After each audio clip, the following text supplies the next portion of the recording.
Peguam Yayasan Kubra, Muhammad Haris Mat Yusof menafikan Mahkamah Majistret Selayang memerintahkan kerja-kerja merobohkan kuil Sri Uchi Malai Muniswaran di Taman Rawang Perdana dihentikan sementara sehingga isu itu diputuskan Mahkamah Tinggi Shah Alam seperti dilapor media.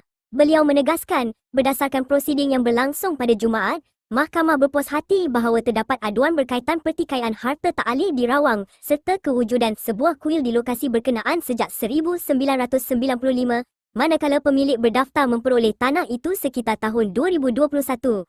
Katanya lagi, mahkamah juga berpandangan pertikaian tersebut berpotensi menimbulkan ketegangan dalam kalangan masyarakat setempat sekiranya tidak ditangani. Maka di sini, mahkamah memerintahkan pihak-pihak terlibat pertikaian ini hendaklah hadir ke mahkamah untuk satu pendengaran di bawah Seksyen 99/4 Kanun Tata Cara Jenayah.